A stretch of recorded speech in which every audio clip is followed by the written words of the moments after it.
I ran for Bims. Been so many downs, so many beds.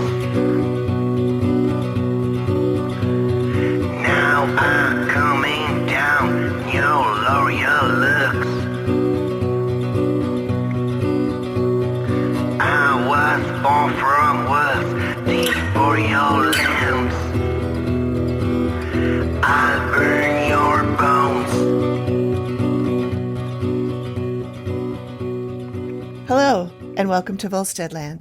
I'm Amy, and this is Heather. Hi, Amy. We're so glad you're here.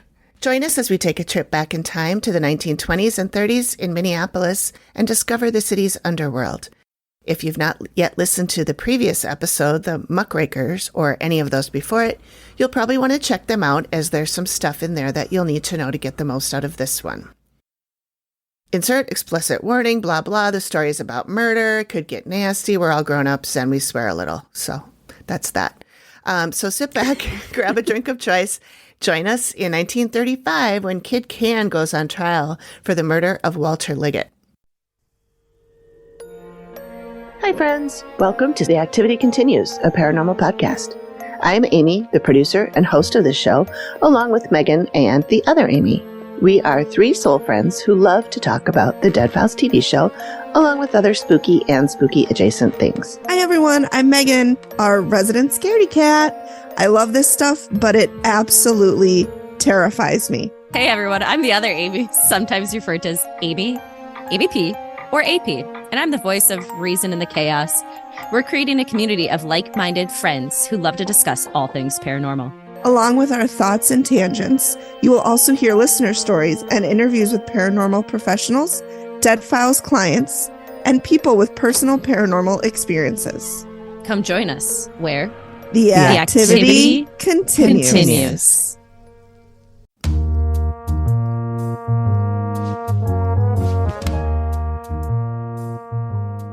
Heather, do you want to tell the folks what we're drinking tonight? We are drinking the Scofflaw. It is a Prohibition-era cocktail that combines rye whiskey and dry vermouth with lemon juice, grenadine, and a dash or two of orange bitters. This classic cocktail got its name from a term for those who continued to imbibe during Prohibition in the U.S. in the 1920s, those who scoffed at the law. So cheers. Cheers. The cocktail was invented in 1924 at Harry's New York Bar in Paris, France. Harry's New York Bar is an iconic bar that was a favorite haunt for influential figures like Ernest Hemingway and F. Scott Fitzgerald. Other famous cocktails to emerge from Harry's include the French 75, the Sidecar, and possibly the Bloody Mary. So cheers. Again. I think we had the sidecar a couple of weeks ago, didn't we? We did. All right, let's get to it. There's some good stuff here. All right, so remember a few weeks ago after, a month or two ago now, after episode 3 about the Payne Avenue Bank, yes. I did an addendum where I kind of cleared up some things that we were not clear about when we were discussing, and then I over-explained some other things. I didn't have time to do that this time, so I'm just going to wrap a couple of that stuff into this one.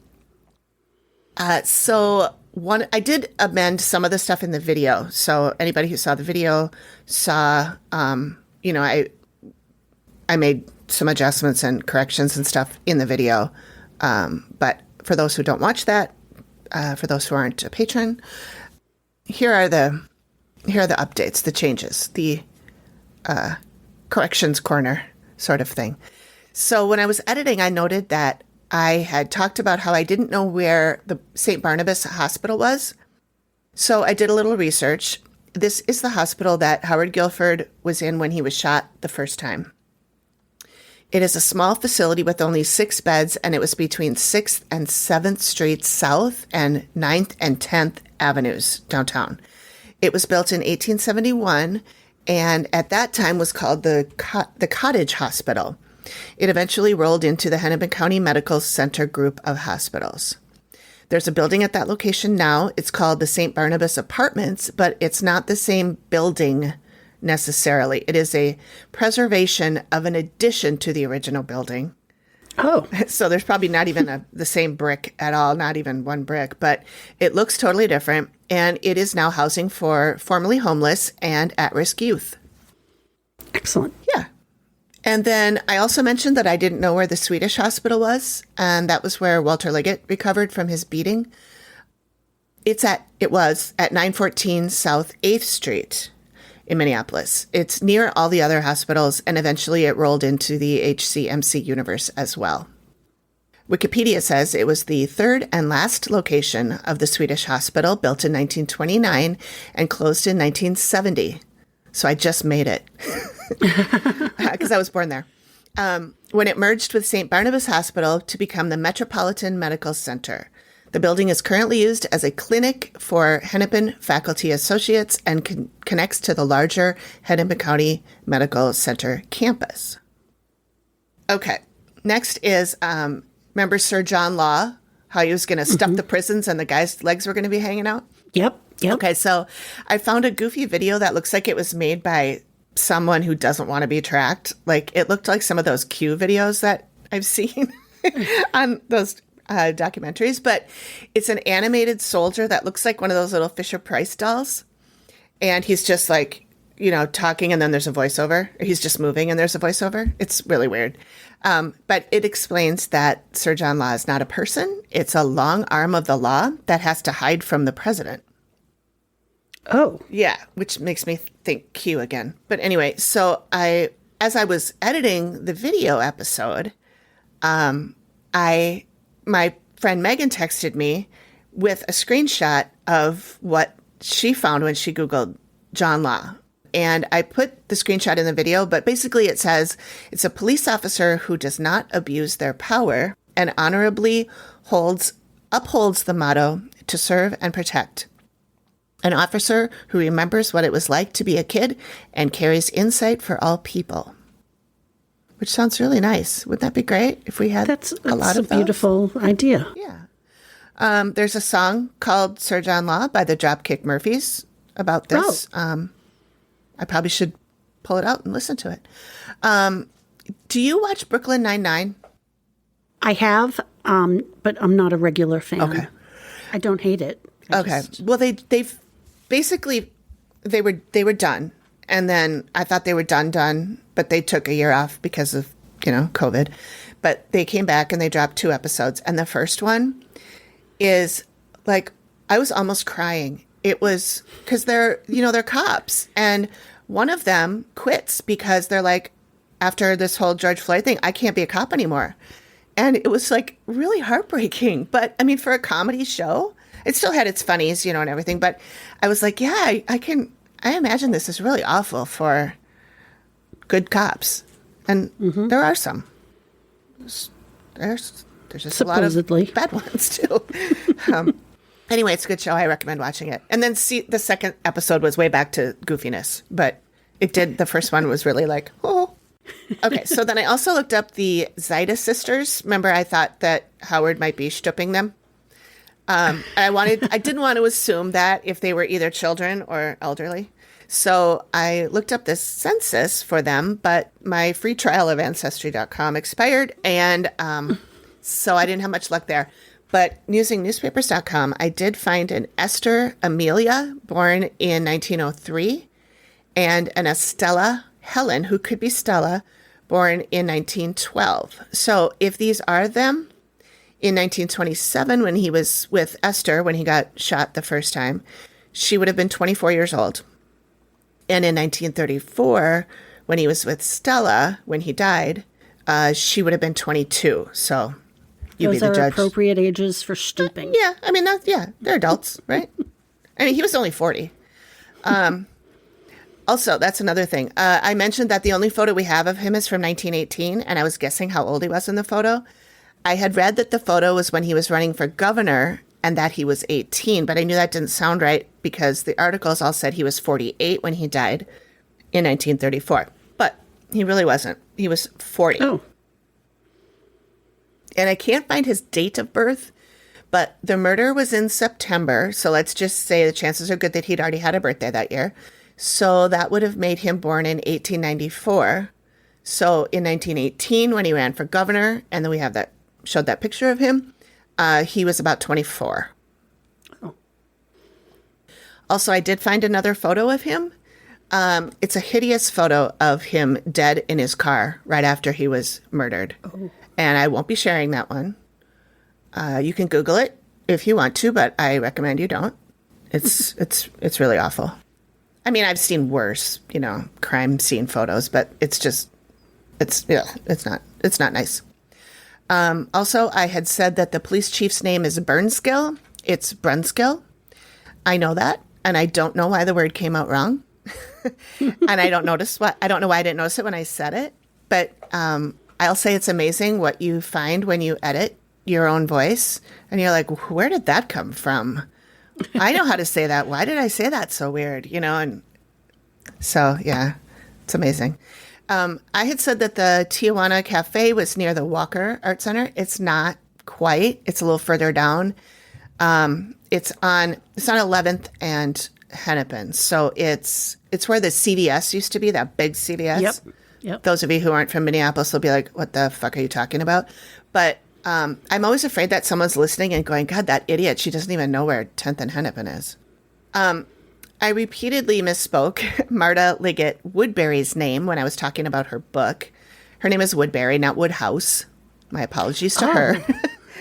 Not that she'll ever hear this, but Marta Liggett Woodbury, if you're hearing this, I apologize. And your book is amazing, and I used it a lot in my research.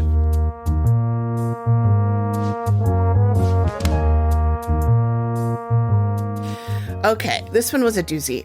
We left off after I told you about the murder of Walter Liggett and how at least 3 witnesses said they saw Kid Cann, Izzy, as the gunman. I'll probably refer to him mostly as Cann in this one because that's how all the papers and the books refer to him, and I'll be quoting them, and I don't want to confuse anybody. So, being a person who likes order, I wanted to tell this in a linear fashion, but the thing is, most of the details came out at the trial, and so it makes more sense to kind of cover it that way. Like, most of what I'm going to tell you about is at the trial, but there are a lot of inaccuracies and discrepancies. So, in the weeks leading up to the murder, there were plenty of sightings of cars with people in them just staking out the Liggett apartment. There's a story of a woman named Sally. She went out on a date with a guy named Ray, who later gave her $3 for information when she showed him the apartment that was Walter's. Oh. He just asked, where's Walter's apartment? She pointed at it, and he said, thank you, and gave her $3.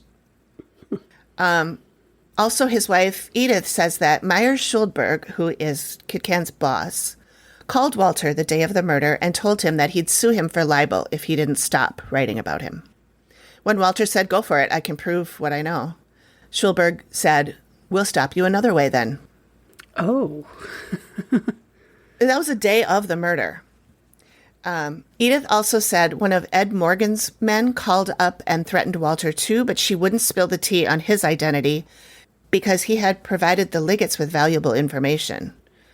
Marta mentions in her book that Ed Morgan is a strong suspect for the Guilford murder, so putting him on the list of people to deep dive into later. There was also kidnapping threats against the children. Edith said these gangsters used to glare into Walter's office window. One of them she named was Philip Flippy Scher. He is the alleged getaway driver from the Guilford murder. Oh, okay. The one that Guilford pointed out like 4 years after the fact. And everyone was like, dude, that's old. We're not going back to that. Or not the murder, I should say, the shooting, because it was him that, obviously he was alive to point him out. Walter was preparing to release a story about Governor Floyd Olson and was prepping to give a speech on why he should be impeached. Olson does respond to this later, after the murder, after the trial. Olson's FBI file says that in the spring of 1935, so just before the murder was in December, he hired an attorney of questionable character to have Walter followed and report back to him. This was done, and reports were sent to Olson, his speechwriter, and then the lawyer kept one. Edith would find out later from Walter's friends that he told them, by January, either Governor Olson will be impeached or I'll be full of holes. His story will be full of holes. Or no, he'll get bullet holes. Okay. He will be full of holes. Literally full of holes.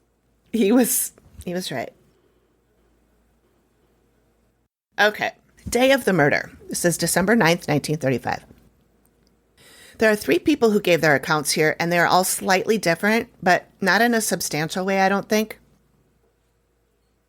And it's Walter's wife, Edith, their daughter, Marta, and their friend, A.B. Gilbert. One thing I want to note is that while the Liggetts did put out the Midwest American, they also owned a print shop where they would do print jobs for other businesses like flyers and menus and advertisements and stuff like that. So that's when I say the office or the print shop, it's that. So at 5 p.m. on December 9th, Edith says that she, Walter, and their friend A.B. Gilbert left the newspaper office / print shop and went to pick up Marta at the library. Now, Marta says that her dad picked her up, and then they went to go pick up Edith and A.B. at the print shop. She remembers them closing up desks and turning off lights, and so she had to have been present, I think. And this was the first time, and probably only time, she met A.B. So I'm thinking that has to be, even though she was only 10 years old, but I feel like that has to be right in her mind because there wasn't another instance where they were all together. You know, A.B.'s statement says that he and Walter left the office and went to pick up Edith and Marta at a grocery store. And I don't know why he would lie unless he just doesn't remember or unless he didn't want to appear improper because he and Edith were at the print shop together without Walter. I don't know. I don't know why he would have a different story, but he's a very minor character. He doesn't really come back in this. Except for his name is mentioned again, but I don't know why he would lie. So I'm gonna assume he just misremembered. But anyway, Walter offered to give Gilbert a ride to his bus stop. Gilbert lived in Mound. So first they stopped at the store to pick up a box of pre-ordered groceries, and that was on Lindell and Lake. A.B. Gilbert put the box of groceries in the back seat with Edith and Marta. They dropped Gilbert off at the bus depot, which they said was Hennepin and 6th or 7th Street. But I kind of think it must be First Avenue because that was a bus depot back then. Right. So I think it was First Avenue, that building anyway. When they arrived home, it was 5:40. Their apartment was at 1825 2nd Avenue South, which is right across from Stevens Square Park. The sun set at 4:42 that day. Yes, I looked it up. So it would have been dark, but almost all accounts say that the alley was very well lit, and this is kind of an important thing. Also, the lights in their apartment were on, and the shades were up, and that cast light into the alley as well, along with other units nearby that it was 2 buildings that shared an alley. So there were a lot of windows looking down at that alley. So he goes in down the alley from 19th Street, and that's where all the residents' cars are parked. It's very tight back there. There's only room for like a row of cars parked and then a car to get through. Walter's son Wallace is 12. He's upstairs in the apartment. As Walter gets out of the car, another car starts coming down the alley. Walter leans in close to his car to make room for the other car to pass behind him while telling Edith and Marta to stay in the car. And that's when, as the car gets parallel with them, the gun comes out and shoots him. Shots are fired. And Edith said in her statement to the police, as the man shot, he had a snarling smile on his face that I will never forget. So she looked him right in the eye. At 5:43, a call was made to the police. They arrived within 5 minutes. His body remained in the alley until about 6:48 when the coroner had completed his examination. He was shot 5 times, a half circle around his heart. Oh, wow. And one of the bullets, I believe, they pulled 4 of the bullets. They found 4 of the bullets, but one of them was still in him, and it had gone like through his back and stuck. Yeah. Yeah. Marta does say that a lot of people were around at the time, and there were at least 3 witnesses to the actual shooting. After the shooting, his daughter ran into the building manager's apartment. Her name is Alice Delaney. And then she went to her own apartment where her brother was to let him know what happened. Since the kids had also been threatened, they had hired sort of a babysitter to stay with them while the parents were gone. So she was there with Wally, and her name's Amanda. Marta, daughter, remembers the police being a bumbling crew who stumbled over each other and didn't know what to do. Some, it turns out, were friends of Kid Cann. They didn't want Edith to call her mother. Once Bob Liggett, Walter's brother, showed up, the cops were much nicer to her. Marta also writes that the reporters were the worst. They didn't seem to care about the family's loss. They just wandered around the apartment, cracking jokes, smoking cigars, and took framed photos off the walls and shelves. And then they showed up in the newspaper the next day. Oh, my goodness. Yeah. That doesn't sound right. No. She did say later that what she remembers as them being the journalists or the reporters, she said it's possible that they were plainclothes cops, too, because there were a lot of cops there. But I don't know why the cops would steal a picture. The reporters I can see, but anyway, there were a bunch of people milling about, acting like jerks. The supervisor of detectives, John Hilburn, showed up, and he was a much nicer guy, apparently. And he took Edith to the caretaker's apartment to take her statement there.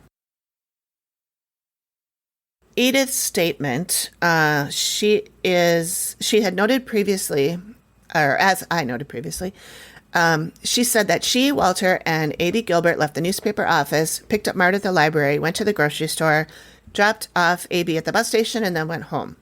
She also remembers a car being parked about 20 feet from theirs, that once they got there and parked, that car started up and drove past them, and she believes that's the car holding the shooters. But Marta remembers it differently. She remembers a car coming around the corner and then firing from the gun from there. Edith gives the exact route they took home. Like she said, we turned on this street. She knows exactly how they got home. And it's probably how they got home often from downtown. But she tells how he got out of the car. The car came up and started shooting. She remembers the man in the front seat and one in the back, but she says she's not quite sure. At the time, Marta also says she sees one guy in the front and one guy in the back. But I don't know how you can tell. The car's moving fast. There's a point where they're equal. Blend in with the front. Yeah. Anyway, she says it's a dark-colored car. She says the man in the back seat was Kid Cann, and that she'd seen him a few times before, so she did know what he looked like. She recognized him, but she had never spoken to him. She does say how Walter knows him and talks a little bit about the beating a couple of months back. The beating was in October. This is in December. She also said that the alley was well lit and that she could plainly see him because the headlights on both cars were on, as well as all those apartment lights casting light into the alley. So 3 hours after the murder, both Kid Cann and his boss at Chesapeake Brands, Meyer Schulberg, were brought to the police station, and they were giving statements. Their attorney was with them, Charles Bank. I don't know what happened to Carrie. Maybe he couldn't handle a murder trial. Or maybe he's passed on since then. But this quote from the paper says, Blumenfield was a picture of composure when he was brought into the headquarters. He was chewing vigorously on a wad of gum. He greeted several police he knew with a smile and a wave of his hand. He hurried into the office of Markson, that's the cop who was questioning them, and sensing that he might be there for some time, immediately removed his overcoat and made himself comfortable. And one thing I thought was sort of odd, when they talk about Meyer Schulberg giving his statement, Kid Cann was in the room with him and the lawyer when they gave the statement. which I think is sort of odd. Seems like they should be separated for that kind of thing. Nowadays they would have separated them for sure. He says he only met Liggett once before, and that was when Walter called him up saying that their mutual friend, Senator Thomas Shaw, told him to call Meyer and arrange to meet. Meyer went to a house on Portland Avenue where Shaw used to live. Walter said he was living there now and renting from Shaw. Walter came out of the house and got in the car and talked to Meyer about how he's writing about him in the paper. He said he's going to take down Olson. Meyer said he only met Olson once. Walter asked for money to defend his trial. He said if he got $1,500, he'd lay off. This was the trial that he was, that statutory rape trial that we talked about last time. That was a frame-up from, I don't know, Olson or whoever else was in that group. So he was asking for money for defense to pay as an attorney. Meyer said he talked to his partners and let him know. He said he'd come back around the house in a half an hour. He drove around and then came back and told Walter to, quote, jump in a lake. So that would be a no. The problem with this story is that when Schulberg said this happened, Walter didn't live in that house anymore. They'd already moved to this apartment that he lived in when he died. So either it didn't happen or Schulberg got the dates wrong. Either way, the newspapers changed the dates so that it would match Schulberg's story. Oh. Schulberg admits that he spoke to Walter at about 3:30 p.m. on the day of the murder. Walter called him and told him that he was writing some articles about him. Meyer says he was at his office until about 5:30 when he drove home. He arrived home at 5:45. His wife and servant girl were home. And he stayed there until he was brought in for questioning. Now, Cann's statement, Schulberg had left the room by the time Cann was talking. I don't think Schulberg was in the room at this time, but I'm not sure about that. Detective Markston had placed a copy of Walter's paper on the table so Cann could see it. It was the issue where he had laid into Cann, and Cann looked at it, reading and chewing his gum. And then his lawyer left the room. Cann stayed in there for several minutes and then came out of the room, was marched to the jail elevator and taken to the 5th floor of City Hall, where the jail is, and he was booked. He refused to pose for photographs, and he held his hat over his face. Not so cocky now, huh? Nope.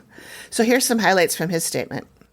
At the time of the arrest, he said he lived at 1525 Plymouth North, but we find out later that's his mother's house, not his. He says he's married for 8 years to Lillian Lee, but I can only find a marriage date of August 25th, 1936. This is December of 1935, which would be 9 months in the future. I've been rolling around with this problem in my head since day one, because I had read this and I also read the marriage date, and it didn't make sense to me. Everything online says they were married August 25th. But his statement and his testimony later at trial, he both says they've been married for 8 years. I don't know why I assumed he was telling the truth. He was, especially when he's on trial, he was sworn in. I assumed that he was telling the truth, but Marta Liggett Woodbury in her book says that he lied. They were not married. He referred to her as his wife, but they were not married. Ever? They were married in ever? 1936. Oh, yeah. Okay. Yeah. I have a source whose family was friends with the Blumenfields, although they didn't know him until the 60s, but they didn't know when they were married. So in his statement, Cann offered what they called an ironclad alibi, declaiming. Motion detected at the front door. Oh, I think our food's here. I think our food's here. Ding dong. Okay. Someone's at the front door. Someone's at the front door. All right, let's take a break.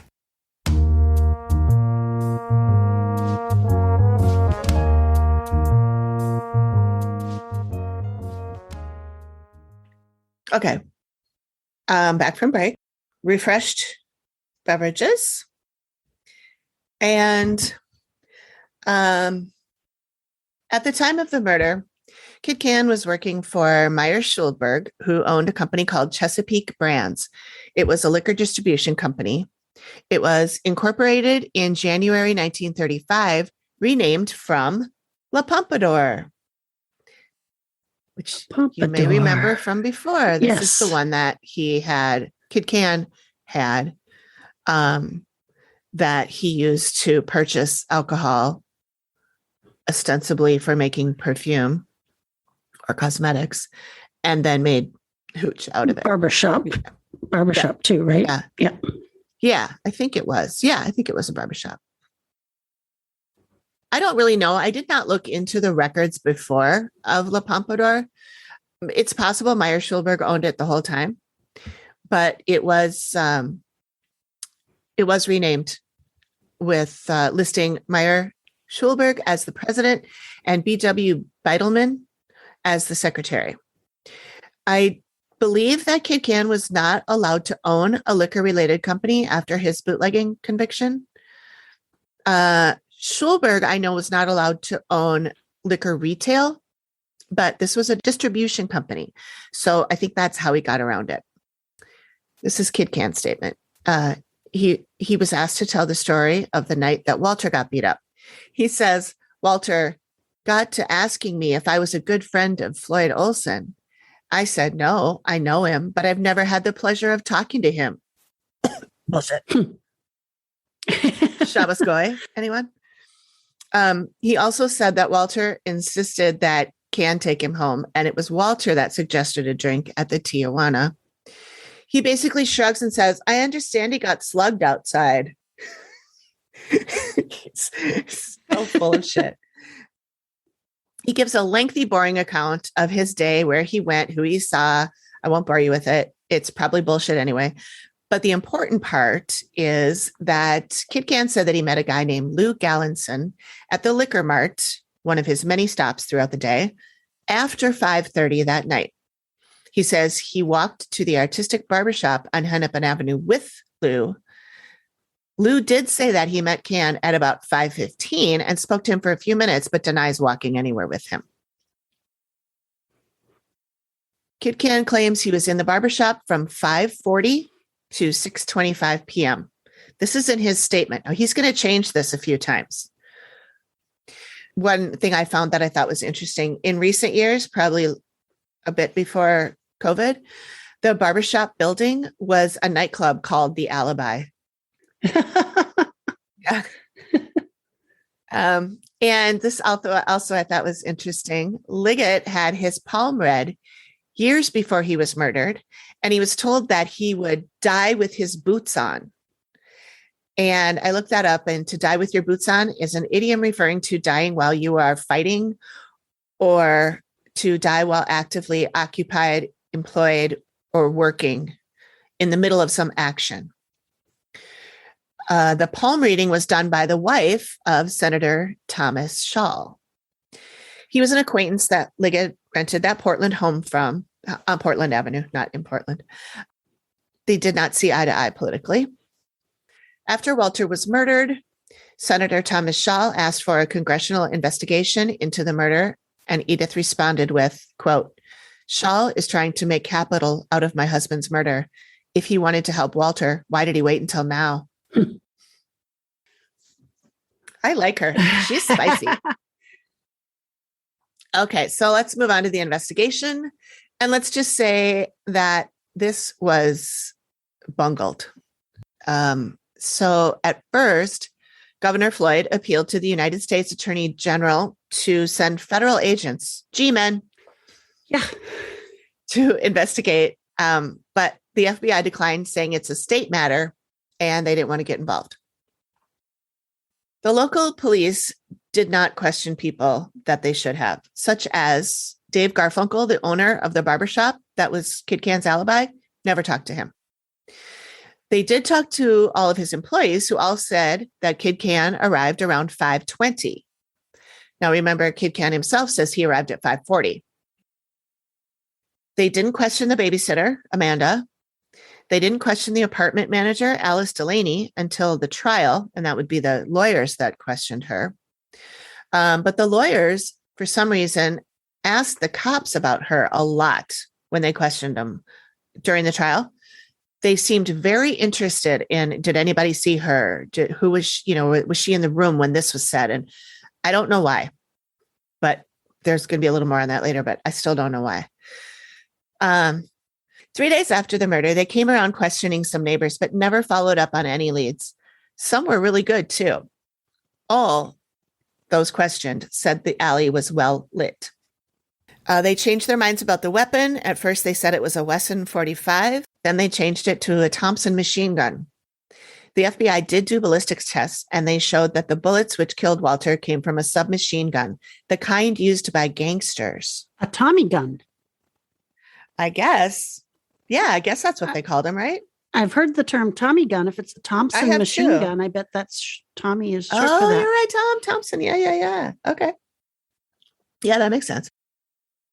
But in some weird logic, this meant to the police that it was hired killers from the outside. The paper reported that only 7 people in Minneapolis are familiar with this kind of weapon, but they never looked into those 7 people or named them. 7 is a very specific number. I wonder how they know so that. they obviously know who. Yeah, they obviously know who they are. Maybe they did talk to them, but it never made it to the papers. It never was in any kind of record. They certainly weren't at the trial. Also, reporters found out. Okay, so because the police were doing such a bang up job, civilians and reporters started doing investigation on their own and trying to get to the bottom of it. So some reporters found out that several calls were made from the Chesapeake brands, that's Schulberg and Cann's company, from the Chesapeake brands to Chicago leading up to the murder. Tons of phone calls, but those were never investigated. Ray Appeal, he's the one that gave $3 to Sally for pointing out Walter's apartment. He was seen many times by neighbors on the street or in the alley, sitting or standing near a green car, and he was never questioned. They brought Edith down to the station and asked her to ID Cann. They call this a show up. I guess we call it a lineup now, but they called it a show up.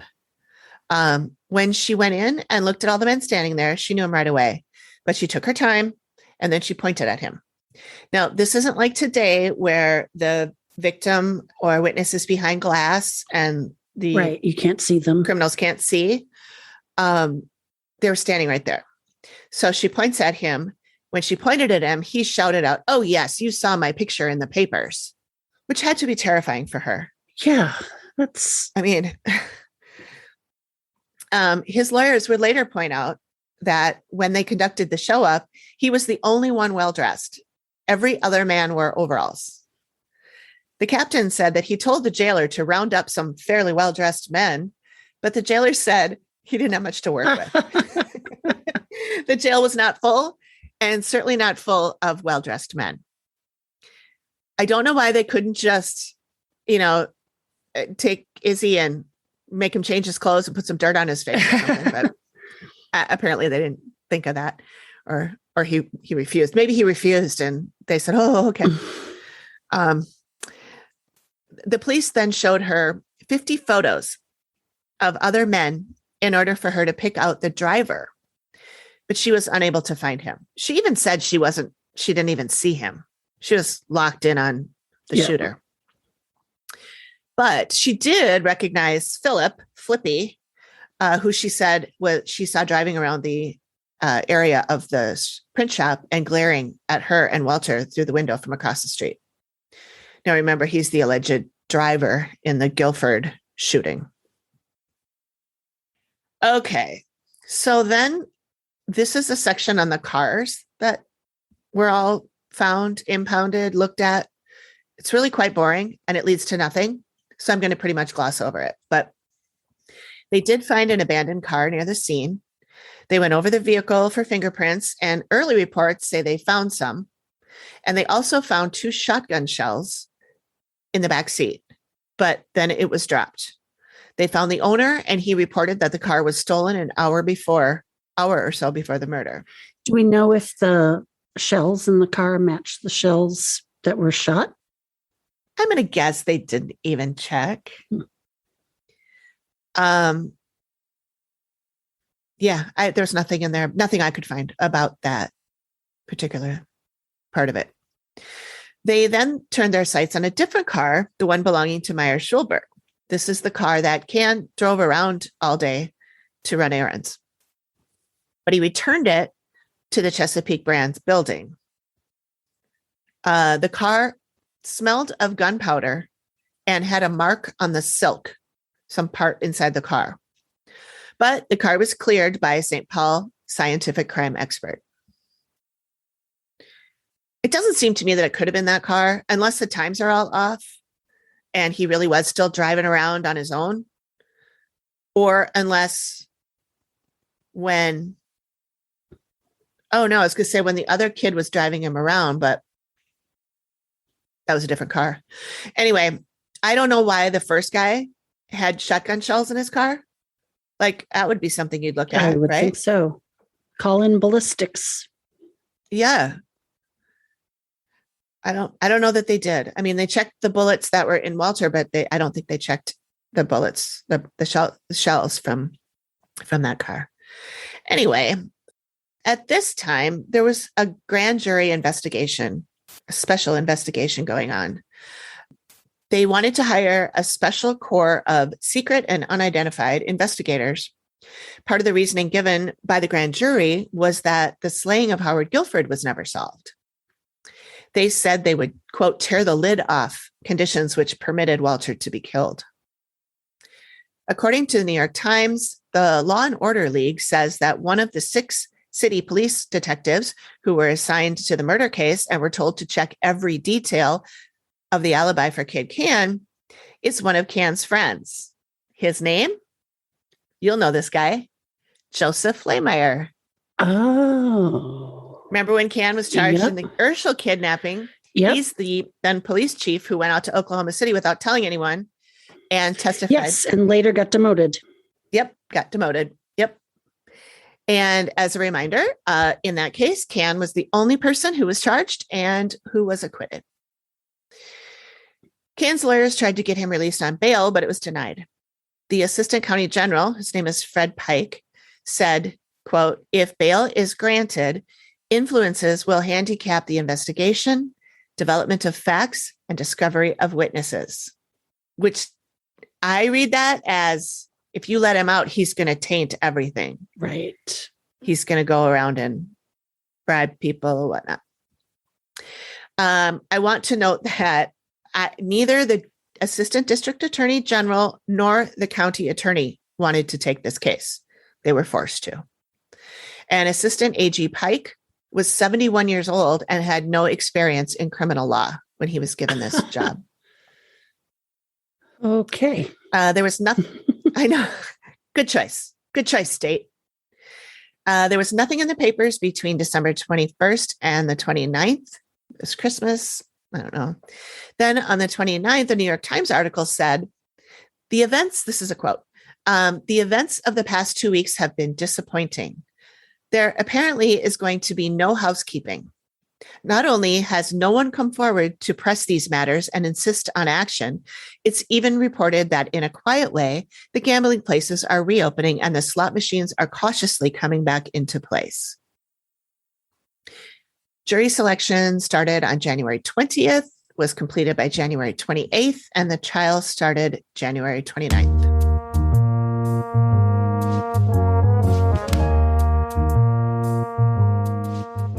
So this might be my favorite part of the trial, and it's not even actually part of the trial. Do you remember Annette Fawcett? She's the woman that called Walter Liggett to the Radisson Hotel, and then Cann showed up, and they had words, they had drinks, and then they went off. That was the night he got beat. She was the divorced woman that called him there. Well, the state wanted her and her secretary, who was also there that night, Felix Doran, to be witnesses, but they said they were unable to locate them. So the papers reported them as missing. She got wind of it. She was in Chicago. She got wind of it and sent a wire to them saying she's available and to please stop telling people that she ran out. One paper says she was expected to testify concerning conversations Liggett had with several persons shortly before his death. So I don't know exactly what that would be. If I don't know when she went to Chicago, but anyway. So then a few days later, Felix, her secretary, also let them know that he did not run out. He's willing to testify. His family said no one even ever contacted them about him. And this is his quote. The implications contained in the news dispatches are neither flattering nor helpful to me. I terminated services with Mrs. Fawcett in November. I left Minneapolis without the aid of false whiskers a day or two before January 1st, and my whereabouts here have been about as secret as the location of the Empire State Building. They had some great quotes back in the day, huh? I know. And who knows if these people really said it or if the newspaper people just made it up. Because like, I think I told you in my experience when we were in Scotland getting married, they just made shit up. About your wedding, and right? it was about stuff that, well, I mean, they got the details of the wedding mostly right. But like they wanted a quote from me. And I said, it was wonderful. We had a great time. And they turned it into, it was a dream come true. So, you know, it's bullshit. You can't believe anything. Anyway. Fake news. Yeah. Fake news. Felix is my new favorite. I just picture him and I don't know anything about him, but just by that quote, he seems very dramatic. And I just picture him as a very fabulous gay man. Maybe he's not. I don't know. I'm going to keep that in my head though, because I like it. Thank you for listening. The activity continues. We'll be back after this short break. Hi, everyone. Amy here. As you may have heard, since the ad's been running for about 3 weeks now, I have another podcast. It's called Volsteadland, and it's mainly about a Minneapolis mobster from the 1930s called Kid Cann. Well, there's a new book out about him right now, and it is so good. And the book is called Minnesota's Most Notorious Mobster, The Making and Breaking of Kid Cann by author Ron DeBellew. I'm telling you this because you can get it on Audible. If you go to theactivitycontinues.com/audible, you can get a 30-day free trial by using our link there. That's plenty of time to read this amazing book. And when you get the book, check out page 6 in the acknowledgement section, and you might just see a name you recognize. Spoiler alert, it's me. Anyway, check it out. If you're interested in true crime and ghosts of the past, you will enjoy this story. Theactivitycontinues.com/audible to start your free trial. And the book is called Minnesota's Most Notorious Mobster, The Making and Breaking of Kid Cann.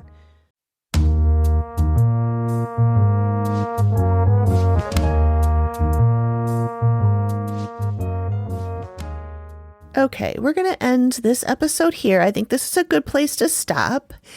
And there's a lot of good stuff coming. Thank you for joining us for another episode of Volsteadland. Tune in next time when we continue on with the trial and hear about the witness testimonies.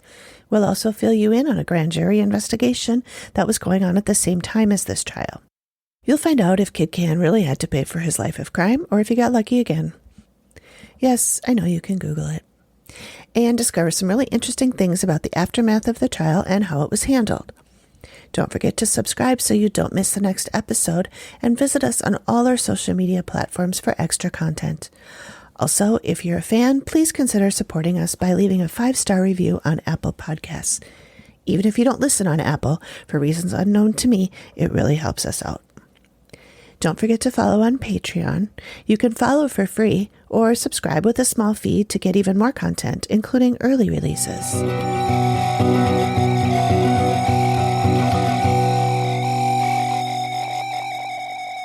Volsteadland is produced by me, Amy, at Whimsical Productions and is part of the Collected Sounds Network. Thanks for listening. Okie doke.